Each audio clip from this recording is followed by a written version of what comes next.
Assalamu alaikum warahmatullahi wabarakatuh. Mwasize mcheyo abalungi abatuwuliriza. Twongera okubaniriza ku programu yaffe eno eya Aloysia Organic nga balamusaako yenze Bujingo Don Patrick. Abalungi abatuwuliriza amakya ga leero mu studio ndimu n'omukyala Joelia Nagayi awamu ne Haji Lutakome Junior. Haji nsabula museku batuwuliriza. Abatuwuliriza mwena assalamu alaikum warahmatullahi wabarakatuh. Amina. Nsaba ne mukyala Joelia naye abalamuseeko. Assalamu alaikum warahmatullahi wabarakatuh. Tweyanze nnyo tweyanzege. Twongera okubeebaza abawuliriza abaffe abalungi olunaku olwaleero nkiikiridde Aloysia Organic awamu ne bakozi bannange nga ntwala omukisa guno okubeebaza era programu ey'olwaleero eri ku mulamwa gwa kwebaza na kubasiima n'okwongera okubalambulira ensonga ez'enjawulo engeri gye zigenda okutambulamu mu Aloysia Organic. Abatuliza abalungi twongera okwebaza Omukama Katonda olw'ekyengera eky'obulamu kyatuwadde, olw'omukisa gwatuwadde, olw'emyaka gyatuwadde gye tutambudde ne Hajat Aisha Nakasujja olunaku olwaleero omugenzi. Twebaza Omukama Katonda olw'ensonga nti tumufunyeemu ebirungi bingi nnyo, tumufunyeemu emikisa egy'enjawulo, era twongera okwebaza abo bonna abassaayo kyonna kye basobola, abaaliwo mu buntu n'abo bennyini abasobola okuberekera Hajat Aisha Nakasujja nga tuvudde ku maaso. Twongera okwebaza Omukama Katonda kubanga ebyo byonna byasobozesezza okutuukako nga Aloysia Organic. Yatuwa founder oba yatandikawo omulimu ogwa Aloysia Organic mu 2012 era nga abajjukira obulungi Aloysia Organic yatandika ne HBT branch eri wansi wali ku Chagwe Road okunyane wa Kiseka, naye nga ate Hajjati yali amaze emyaka egiwerera ddala 2 n'okusoba mu kujjanjaba era nga akozesa eddagala ery'obutonde. Awo nno Hajjati atendesa abantu ab'enjawulo mu mulimu guno emyaka gino gyonna era najjanjaba abantu ab'enjawulo abangi. Twongedde okumutegeera ng'asomesa ku radio awamu ne ku TV. Awo nno olunaku olwaleero tutwala okusiima kwaffe era tutuuse okusiima kwaffe eri ba clients aba Aloysia Organic awamu ne bakasitoma abawaniridde Aloysia Organic emyaka gino gyonna. Twongera okubeebaza olw'ensonga nti ebirungi byonna bye mulabye mu Aloysia Organic, obuyiiya obubadde mu Aloysia Organic, okunoonyereza okubadde kugenda mu maaso mu Aloysia Organic, awo nno n'ebyo byonna bye tulabye mu myoleso, byonna bye tusobodde okwongera okusiima ku Aloysia Organic. Maanyi gammwe abatuwuliriza, maanyi gammwe bakasitoma, maanyi gammwe abatuwagidde, abo bonna abakwatiddeko Hajat mu bulamu bwe ng'agezaako okuggusa ekirooto kino ekyokusitula omutindo ogw'eddagala eryaffe erivudde mu butonde. Awo nno twongera okubeebaza, twongera okwebaza ebitongole ebyenjawulo n'abakulembeze abali mu bitongole bino omuli National Drug Authority, omuli Natural Chemotherapeutics Research Institute ekulemberwa omukyala Dr. Grace Nambatya.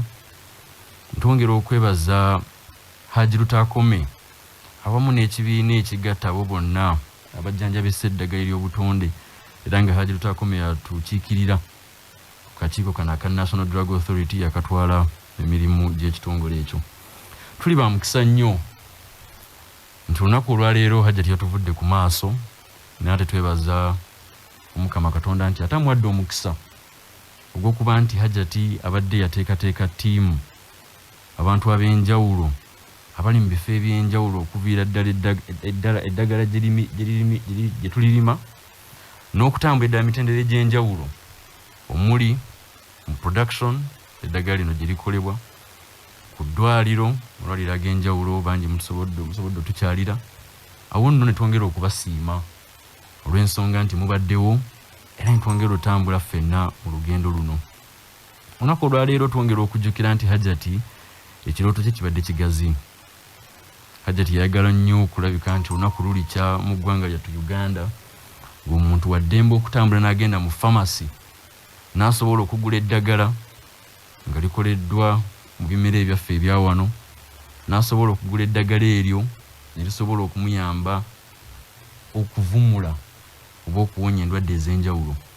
Awo nno ekirooto ekyo Hajjati agenza okuva mu bulamu bw'ensi eno ng'akituusizzaako bw'akituusizza. Era akolaganye n'abantu ab'enjawulo, ebitongole byenjogeddeko, n'omubadde Uganda National Bureau of Standards, ekitongole ekirondoola omutindo gw'ebintu eby'enjawulo ebikolebwa mu ggwanga lino, Uganda Industry Research Institute. Awo nno nga nabo mu kunoonyereza bakugu. Twagala okwebaza abakulu okuva eri mu ssettendekero erya science ne teknologiya eriri e Mbarara, baprofesa ab'enjawulo abatukwatiddeko mu mulimu guno. Twongera okubeebaza kubanga wano we tutuuse ate gabadde maanyi gammwe.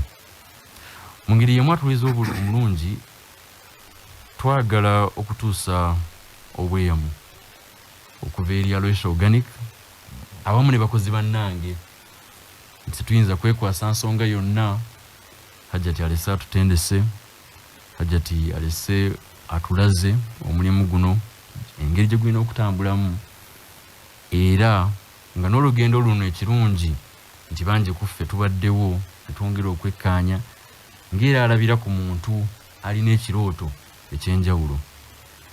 Ebintu ebimu ku birungi Hajjati byayongedde okutangaaza y'ensonga y'okuba nti Hajjati ekirooto kye abadde yakinnyonnyola, abadde yakiwandiika, abadde yakiraga buli muntu, era nga teri muntu mu Aloysia Organic nabo bonna ba partners betuli nabo oba abantu betukolagana nabo abadde tamanyi kirooto kya Hajjati Aisha Nakasujja.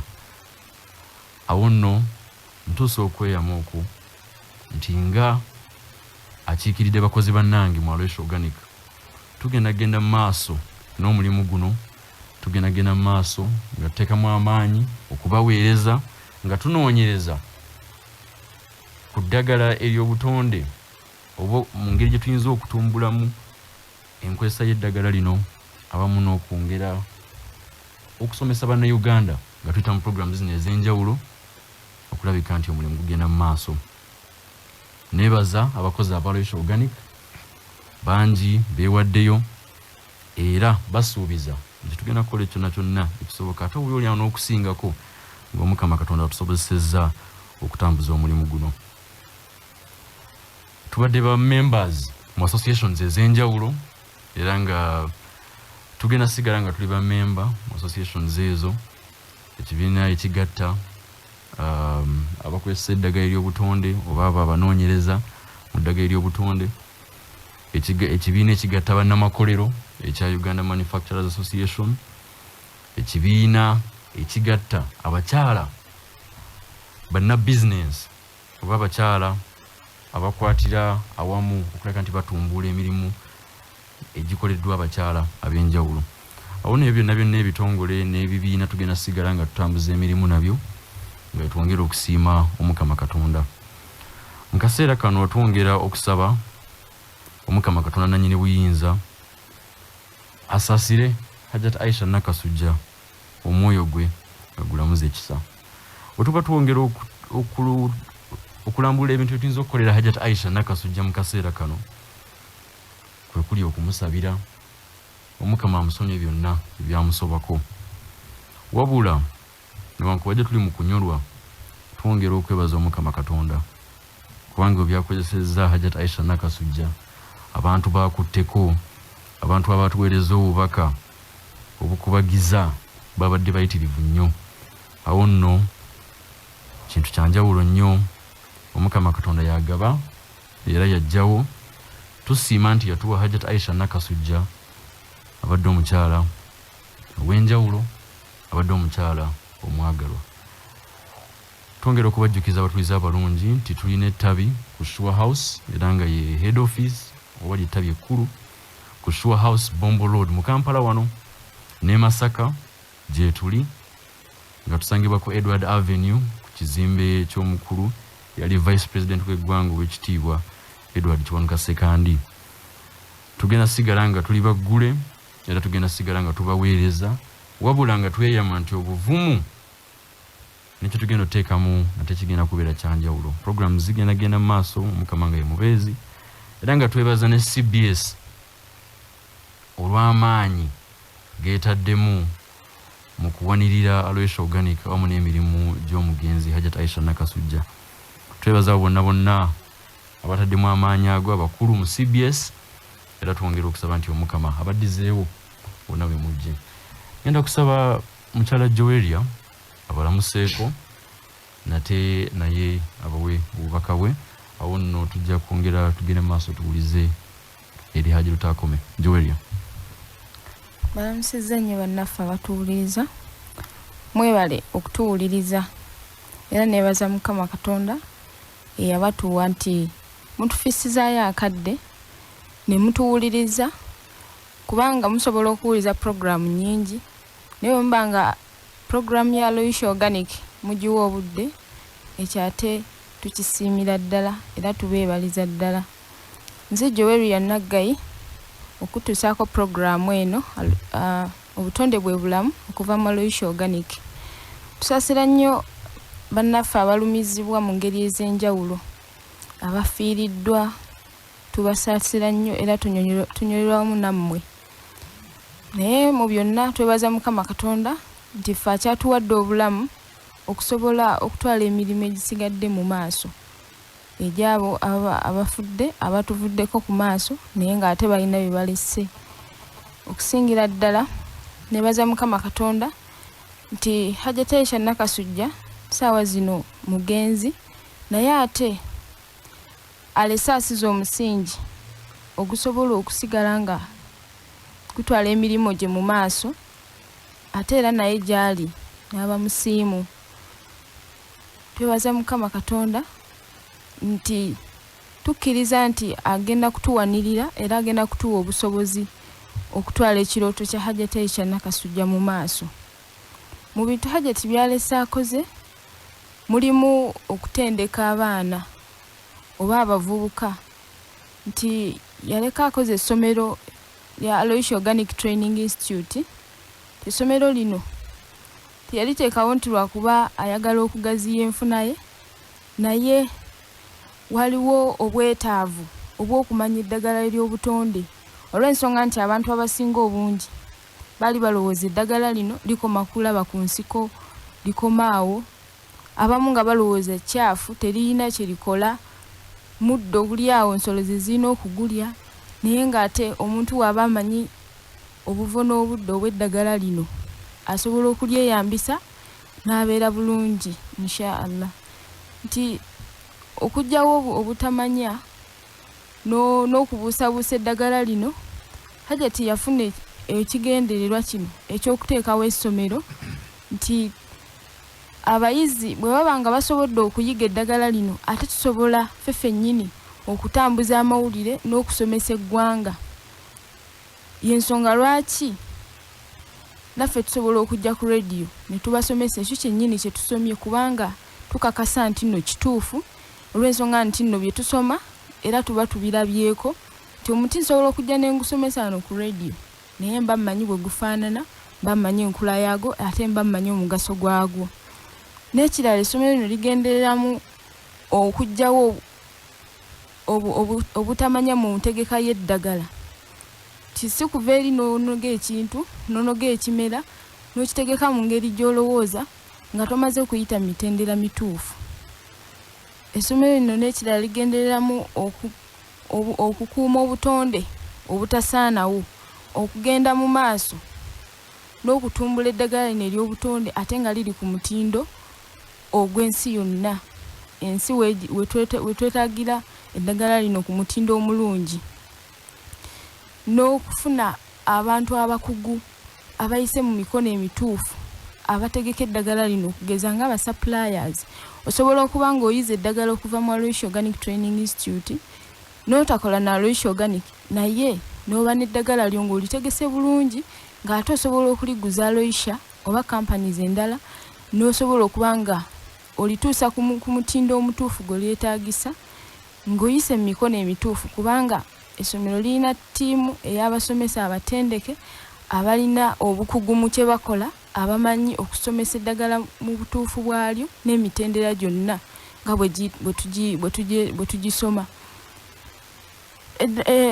Ttiimu eri ku institute tukkiriza nti esobolera ddala okutendeka omuntu n'ayita mu mitendera gyonna egy'eddagala n'aba nga atuusa omuntu gw'aba atendese ng'atuusa obuweereza ku mulwadde oba ku muntu aba yeetaaga eddagala mu butuufu bwalyo.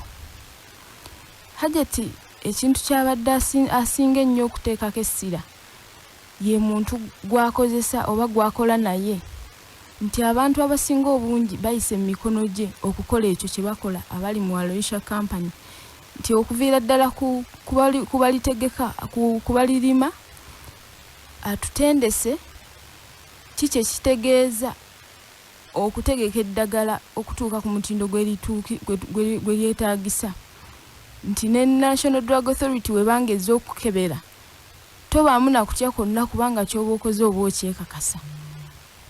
Naddala production team nga eddagala lino gye litegekebwa nti yateeka nnyo essira ku factory eno eddagala gye litegekebwa, kuba yakimanya nti omutima gwa company oba omutima gwa Aloysia Organic guli mu factory eddagala gye litegekebwa.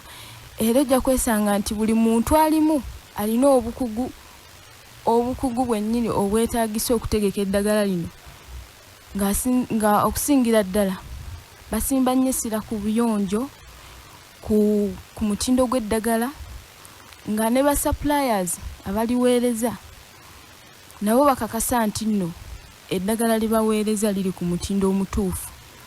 Era n'olwekyo twebaza Hajati era twongera okumusabira Mukama amuwumuze mirembe nti alesa asize omusingi omutuufu. Eddagala lino lirina okugenda mu maaso nga likolebwa ku mutindo omulungi, era tukakasa nti baklients baffe abaze batwesiga mujja kusigala mufuna services zezimu n'okusingira ddala wekibadde. Nange kennyini oba naffe ffennyini abadde baweereza ku radio era tujja kusigala nga tubaweereza bulungi, kubanga kye tuweereza tukyekakasa tutendekeddwa bulungi. Hajja tutumwebaza era twongera okumusabira Mukama amuwumuze mirembe era naffe atuwa obusobozi obutwala ekirooto kye mu maaso insha Allah.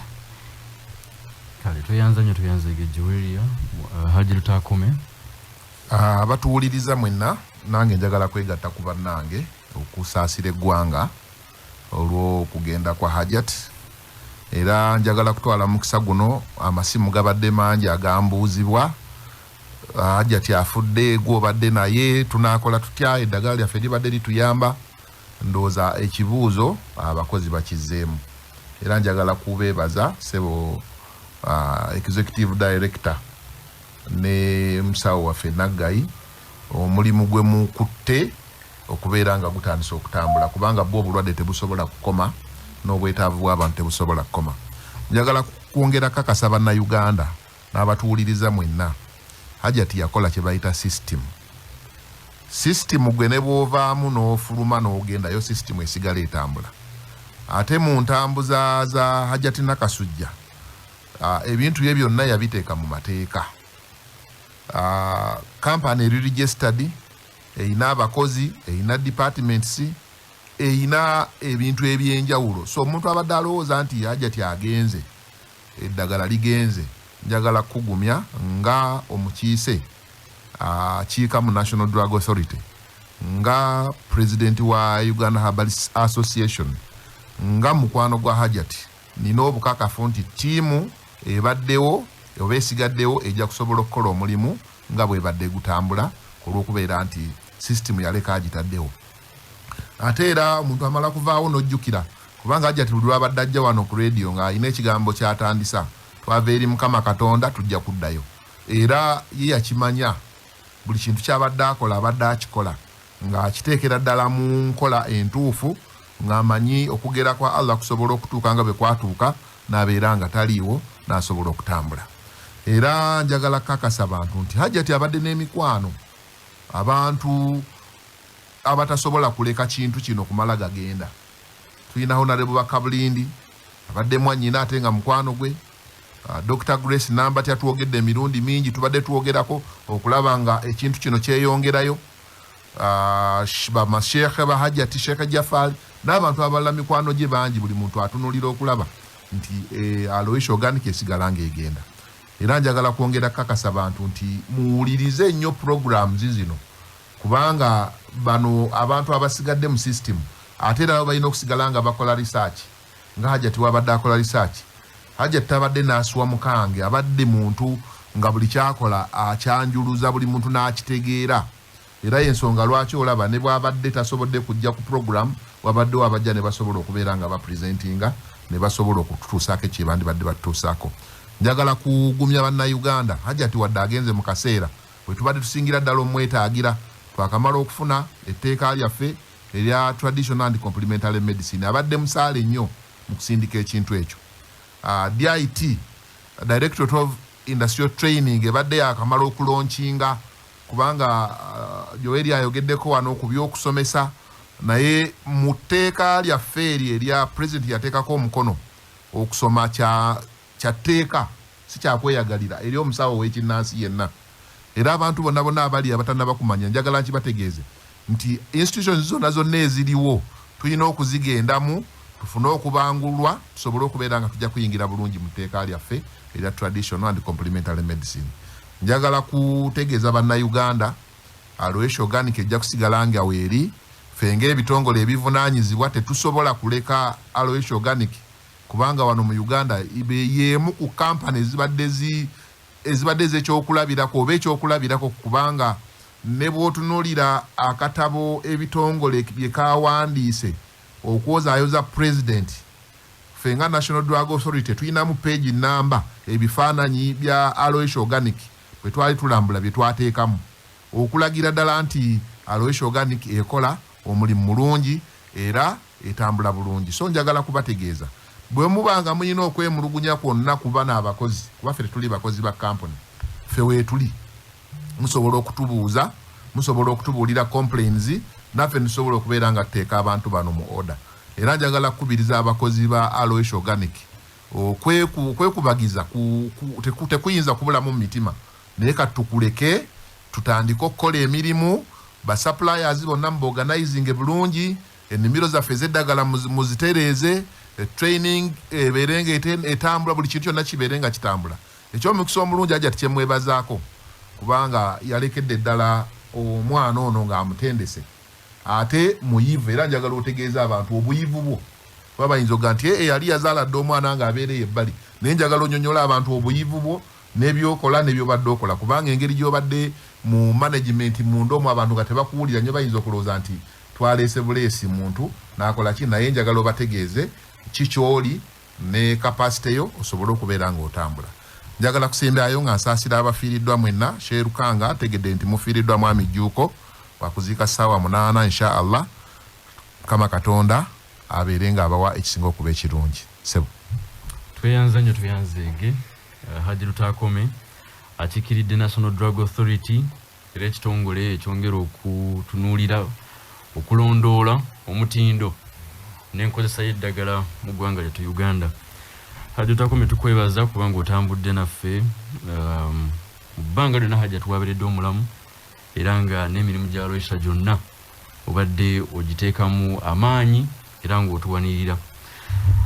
Atuuliza omulungi Hajji Lutakome ebigambo byayogedde bigambo bikulu olw'ensonga nti ye ayogedde ng'ate ali ne authority, n'olw'ensonga eyo alina ekifaananyi mwalabira Alois Organic.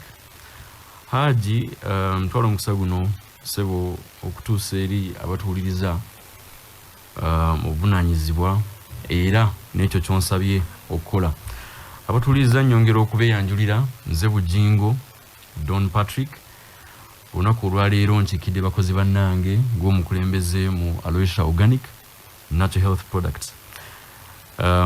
Twongera okubajjukiza nti namba yaffe ya Aloysia Organic eri noti 752 94 noti 747. Enamba eyo osobola okugikubako akadde konna okwebuuza okumanya ebisingawo ku Aloysia Organic. Naddala mu kaseera kano obanga weetaaze eddagala, obanga weetaaze ekizigo, obanga weetaaze sabbuuni naye nga tulina busobozi butambula, so okola enteekateeka okulaba nti products zino oba n'eddagala lyennyini likutuukako wonna w'oli. Atuliza omulungi twebaza Hajjat Aisha Nakasujja nga Hajjat bwe yatandika kampuni eno mu 2012 yassaayo nnyo essira okulabika nti atutendeka. Era olunaku olwaleero njogera ku lwa Aloysia Organic ne bakozi bannange, naye ate ne njogera ne ku lwa family nga mutabani wa Hajjat Aisha Nakasujja. Hajjat tumwebaza nti atutendese, atusomeseza bulungi nnyo, era nina obusobozi obusobozesa okutambula mu maaso ne Hajjat n'emirimu gino nti mu 2012 twatandika ne Aloysia Organic, era nenzija nga ntambuza emirimu egy'enjawulo mu kuviira ddala mu nteekateeka eya stock oba mu products ez'enjawulo, nga twongera n'okusoma eddagala nengenda mu maaso n'embeera kitunzi owa kampuni eno ya Aloysia Organic. Mu kaseera ako era nali nkola degree yange ey'ebyobusuubuzi naye nga kitunzi, Bachelor of Science in Marketing ku ssettendekero ery'ebyobusuubuzi e Nakawa. Mu kaseera kennyini twayongera otumbuula emirimu gya Aloysia Organic n'okutambuza enjiri ey'eddagala ery'obutonde awamu n'okuyimusa omutindo gw'eddagala obuli awo n'enteekateeka n'ensabika eya products zino eza Aloysia Organic. Yensonga lwaki bangi bwe tusinkanye nga mu myoleso nga mwongera okusiima products za Aloysia engeri gye zaawukana ku products endala zonna, era ntuusa okweyama nti tugendagenda mu maaso n'okutumbula omutindo ogwa Aloysia Organic ne products awamu n'okuyiiya. Hajjat Aisha abadde mukyala muyiiya nnyo, era obuyiiya obwo asize ensigo ate awamu n'aleka n'omusingi ogw'amaanyi mu bakozi be. Mu kaseera kano nakamaliriza degree yange eya masters era mu marketing, ng'omukisa guno nsobodde okukola degree eno mu Bufalansa, era nakomawo mu mwaka gwa 2020 n'entandikirawo emirimu mu Aloysia Organic. Bye twogerako byonna byakwongera kwebaza Hajjat Aisha Nakasujja awamu n'okuwa abatuliza abalungi amaanyi nti abantu Hajjat balese omulimu guno, be bantu abaagala omulimu guno nga Hajjat bw'abadde agwagala, era be bantu abeeteeseteese okugenda mu maaso n'omulimu guno awamu naffe ffenna abawaniridde Aloysia Organic. Twongera okubajjukiza nti tubeera baggule okuva ku Monday okutuukira ddala paka ku lunaku lwa Sunday, era nga abeera atwetaaze essimu yaffe eri noti 752 94 noti 747. Twongera okubasabira mwenna Omukama Katonda abakuume, twekuume mu kaseera kano olw'obulwadde bwa ssennyiga omukambwe bwe tumanyi obulungi obutambuza obulala emirimu mu ggwanga lino ate ne mu nsi yonna. Twongera okubebaza era nga tusaba Omukama Katonda omwoyo gwa Hajjat Aisha Nakasujja agulamuze ekisa, nammwe mwenna tusobola otambula nga tugenda mu maaso n'enteekateeka zonna insha Allah. Ssaabasajja Kabaka awangaale. Owuliriza programu obutonde bwe bulamu ng'ekutuusiddwako Hajjat Aisha Nakasujja ne Aloysia Natural Organic Health Products.